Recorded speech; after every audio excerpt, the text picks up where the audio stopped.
Well, hello, everyone. Welcome to the latest episode of HR Tech Chat. And I am very happy to have with us today Caitlin MacGregor, who is CEO and co-founder of Plum. Welcome. Thank you for having me. I'm really excited. Yeah, so am I. We have had many conversations around just artificial intelligence, psychometrics, where we've been, where we are today, where we want to go in the future, um, the that the future of work that we keep hearing about. And in my opinion, psychometrics are just absolutely critical. The sort of the latest modern ones, and I think it's an area that hasn't necessarily been covered as well as it could be. And I don't pretend to be an expert in it, but I'm learning a lot from folks like you. And we were actually discussing this a little bit earlier, uh, but a really interesting way, I think, to start this discussion around what Plum does and where we are right now in the state of the work of the world of work, right? We're looking in the rear view mirror, and we're looking forward, and we have some things to think about. You said it more eloquently than I did just now. Do you want to share? Yeah, so what we find is that, where we are in 2021 is that most of our approaches and most of the technology that's being leveraged, it really is leaving people in a place where they're looking in the rearview mirror. They're looking at, past experience, past education. They're looking at, hard skills that are scraped from resumes and cover letters and, doing keyword searches that match up with job descriptions. And we're looking at all this historical data, looking effectively in the rearview mirror, trying to understand where we're going moving forward.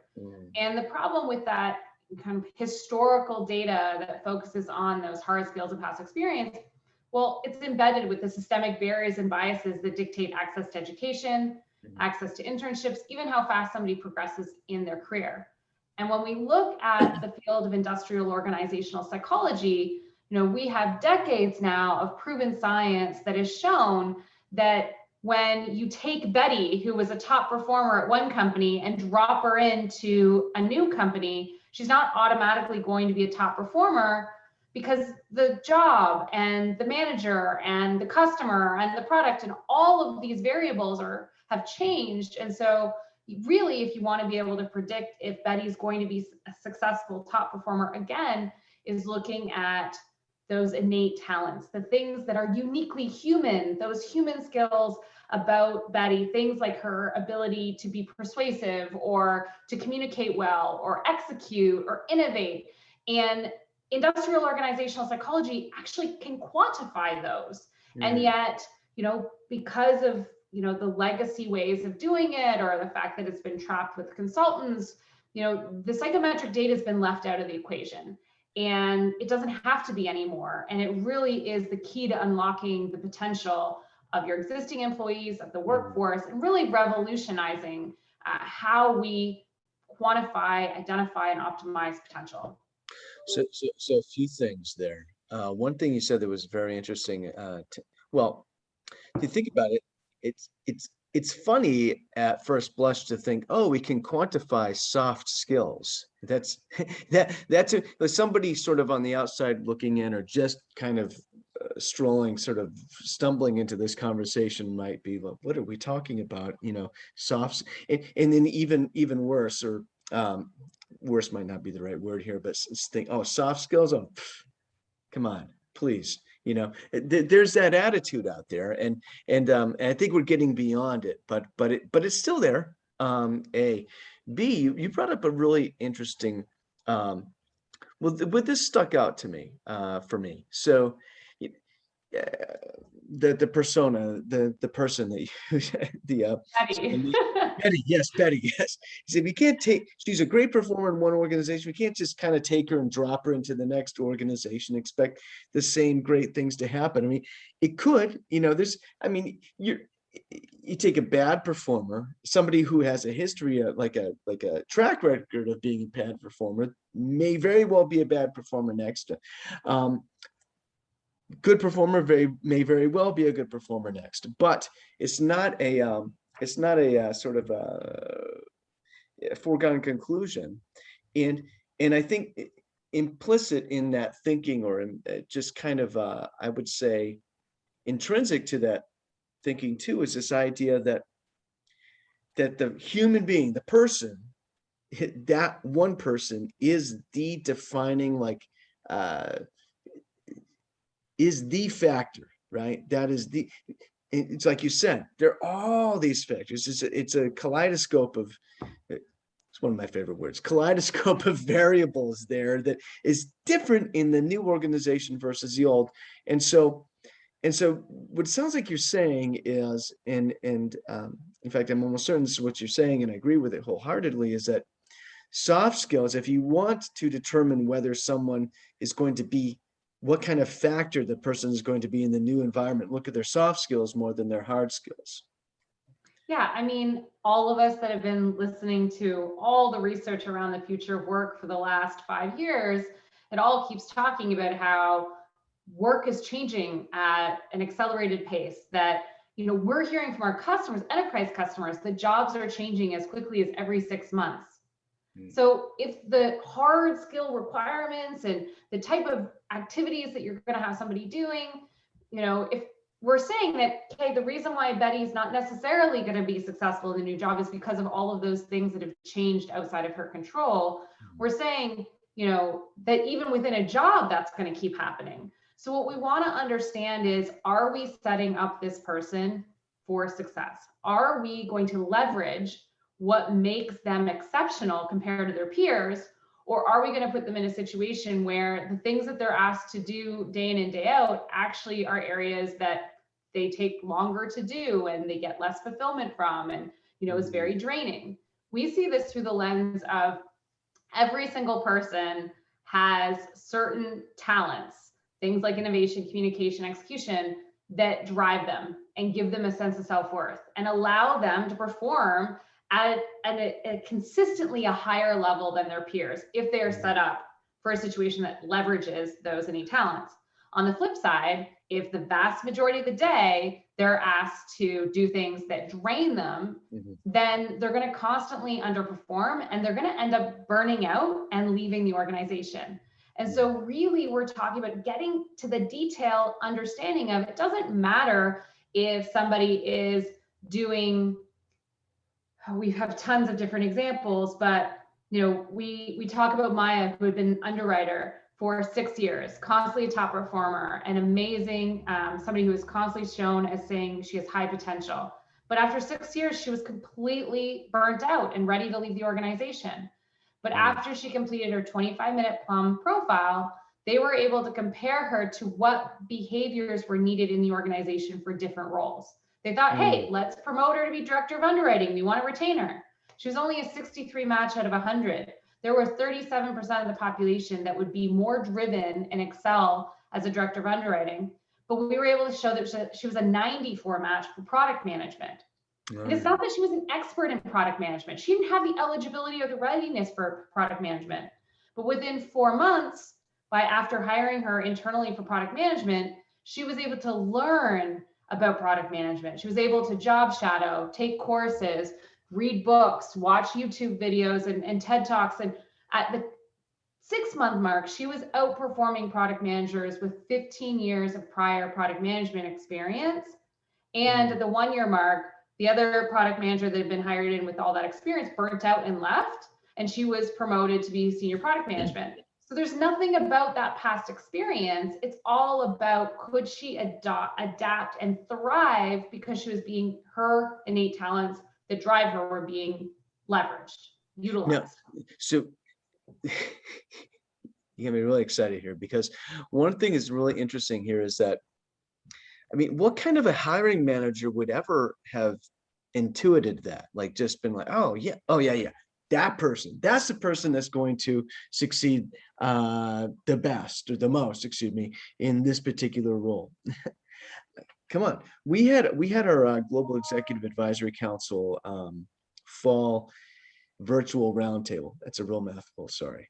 But we had it a couple of weeks ago, and we got into a conversation. We just discussed a bunch of table topics that members of the council were interested in discussing, and we meandered into psychometrics and AI and all this kind of stuff, and we'll say in the psychometrics for now. But there was another example. It was the same thing. There's a fellow on our council that's in this line of work, and they were looking to fill debt collector positions.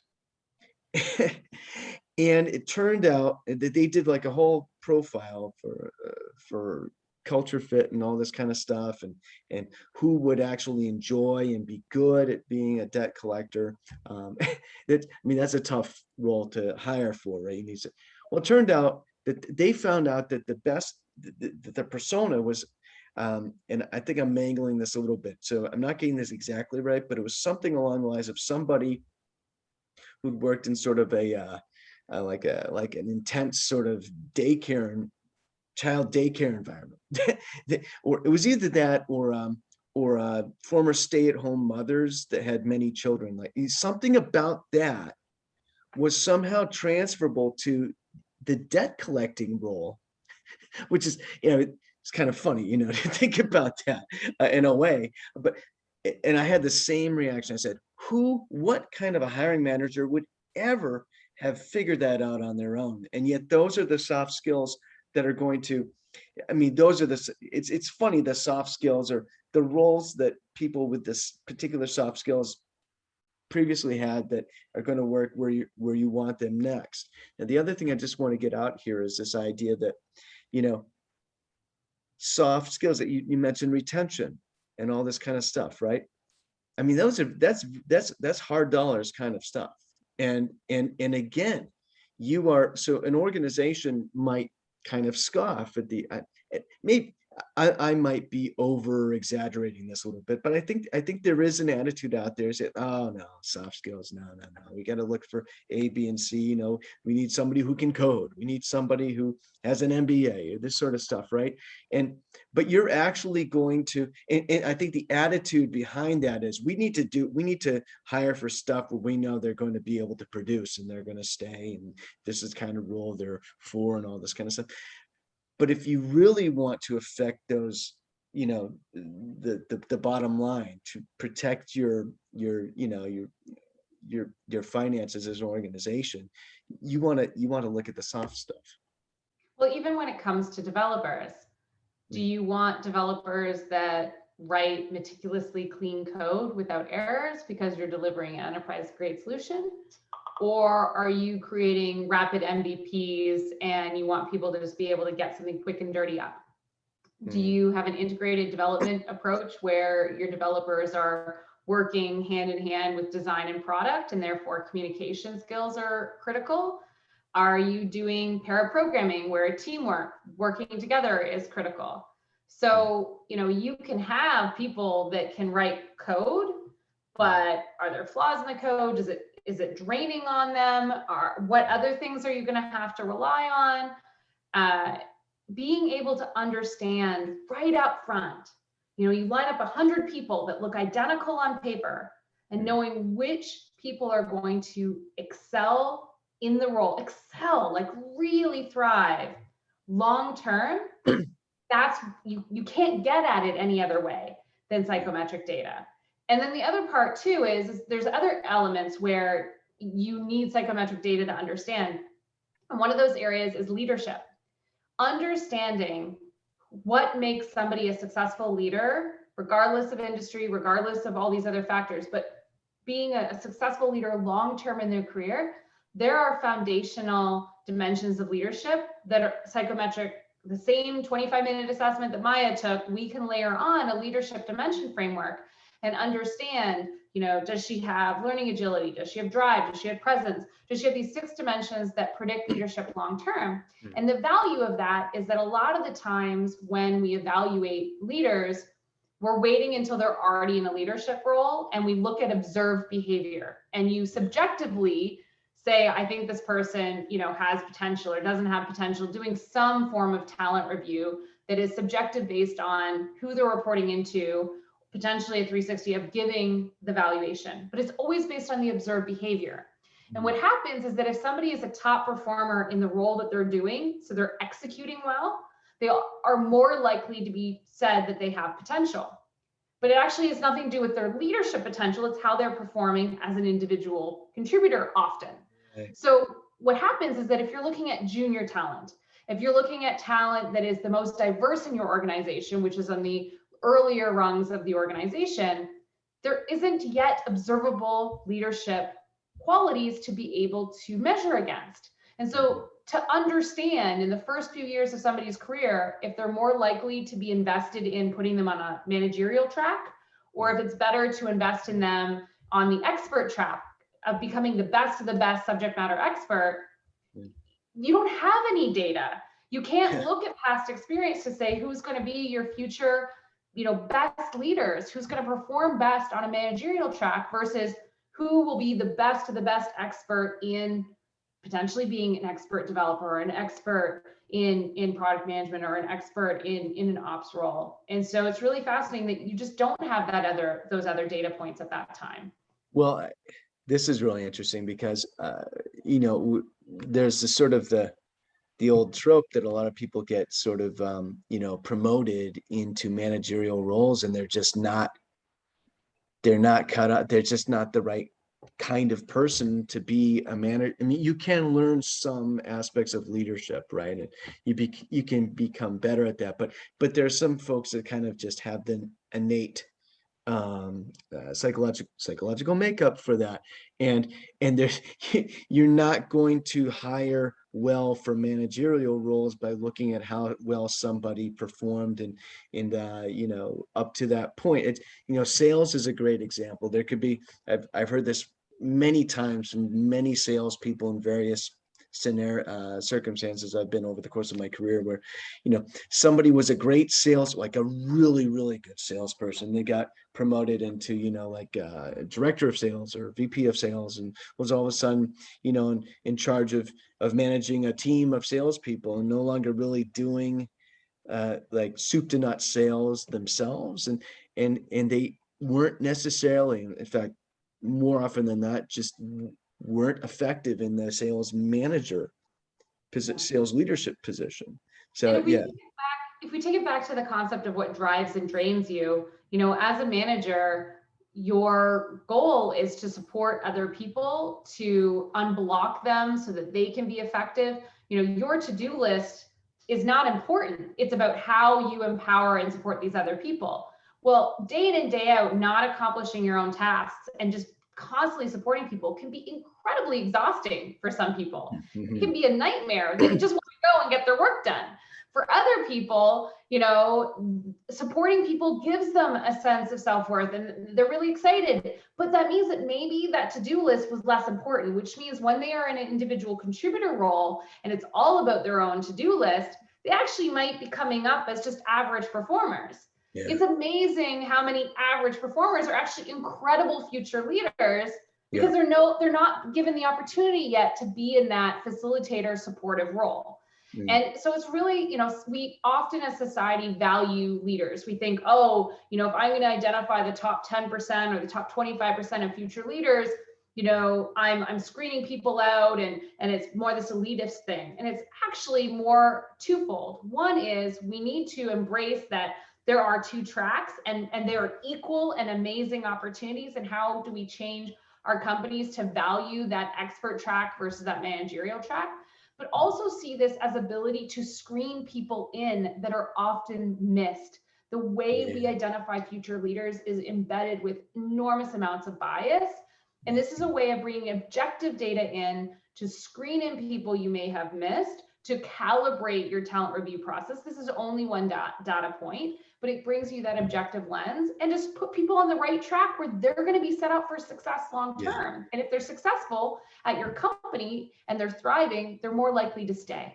Yeah, and you mentioned earlier, and I meant to say this in reaction, because I think it's a great point that you made, that you want people doing the work that they feel most valuable, and like they feel like they're delivering the most value. And I think, the corollary to that is they enjoy it the most, or they feel they maybe, if they whether they enjoy it is one thing, but they derive the most satisfaction from delivering it too. Maybe, you don't enjoy every single minute of your day, even if it's stuff you like. Sometimes you just want to take a break, but at the end of the day, it's like you derive the most satisfaction. You look back on it and you say, yeah, I feel good about that. I feel like I knew what I was doing and I was good at it. And I feel like I'm a value of the organization. Well, if you're talking about valuing people, in terms of, quantifying that in the term in the form of compensation, even, right? You want them to be doing what they feel most valuable doing. And so there's going to be, I think, some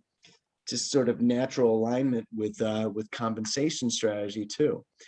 The other thing is kind of unrelated to that, but I want to go back to this leadership thing. How do we know what's a good, like, a priori, what a good leader is? Like, how do we know that? What have we learned in the Yeah. past many years about that? We know that often leaders are selected based on what the bench of leaders looks like. So if you have, leaders that are very boisterous and, very dominant and, very assertive with the direction that they want, then we assume that that is what leaders need to look like in that organization to be successful. So we do an enormous amount of pattern recognition of whatever the leadership bench looks like today, then it's a mirror of that.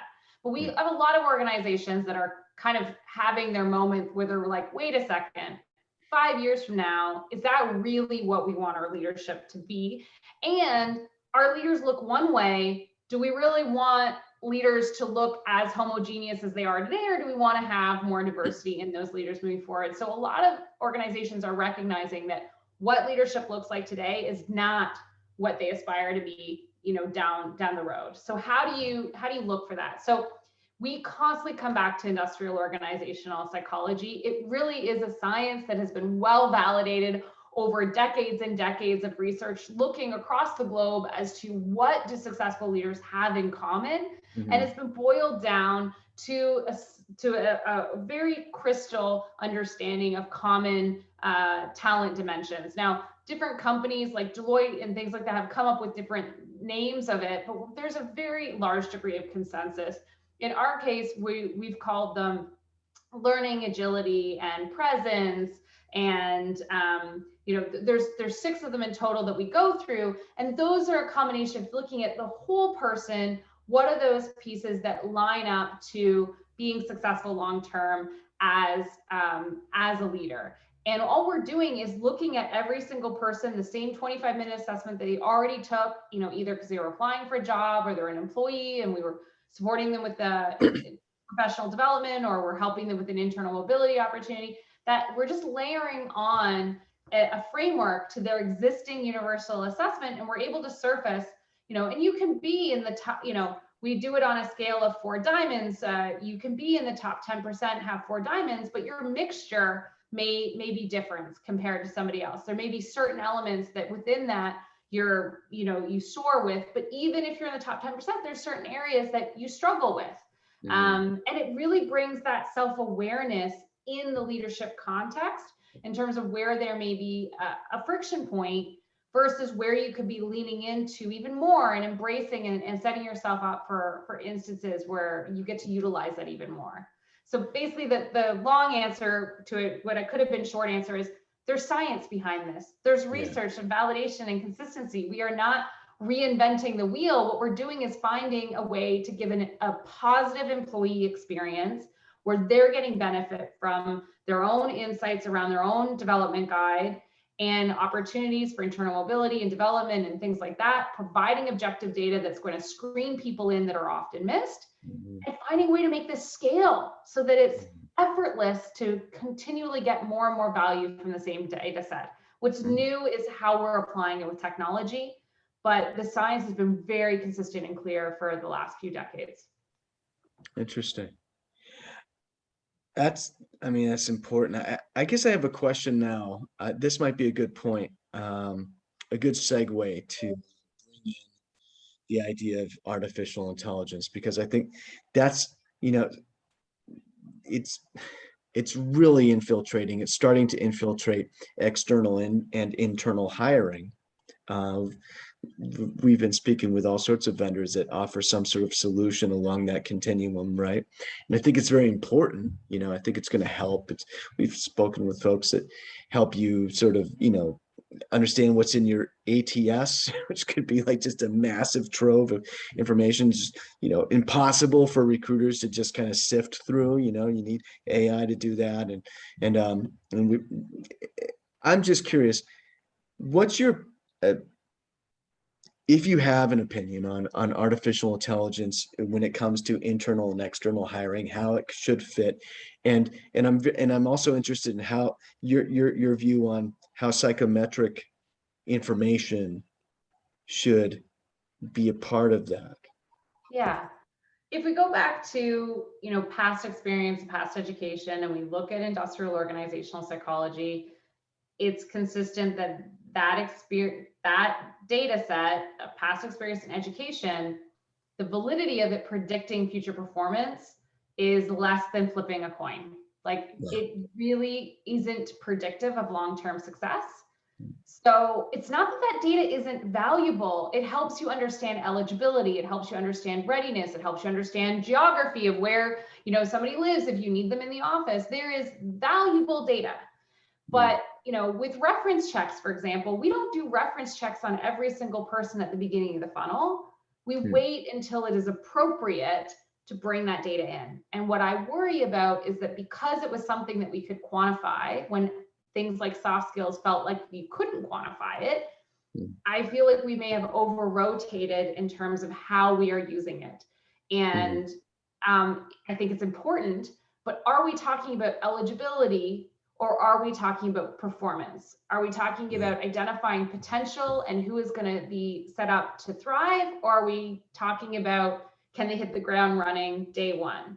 And so it's all this data is important, but how you order the workflow, how you order kind of those stage gates of decision-making, I think is what needs to change in our industry. The data I'm talking about, measuring people's innate talents, it is 4 times more accurate at predicting on-the-job success. So we should be starting with that and bringing in the other data after we've shortlisted on the people that are most likely to be set up for success. Sorry, I didn't mean to interrupt you there. Sorry, but you really struck a chord when you said eligibility. I think you said eligibility versus potential. That really, honestly, I think that just gets to the crux of it, right? We're looking at, the conventional approach to assessing whether somebody is a good candidate to interview for a job. Interviewing is a whole other area that it's a rabbit hole maybe we won't go down today, but in any event, the decision whether to consider somebody for the role, conventionally we've looked at eligibility, and maybe we've looked at past performance, as it is portrayed as a person self-presented in their CV and in an interview and all this, and maybe speaking to references. But we haven't looked at, so that's, to me, that's another level, not necessarily just eligibility, right? But we haven't really looked at, like we should, first and foremost, like you said, innate capability, like potential, which is the potential. That is the potential. And I think there's 2 ways of looking at it. We traditionally look at psychometrics assessment in the talent acquisition side of things, being able to screen in people, being able to help with that shortlisting when you have high volume of applicants. That's what the industry is more familiar with. But what we're seeing now, especially with the Great Resignation, is why are people leaving?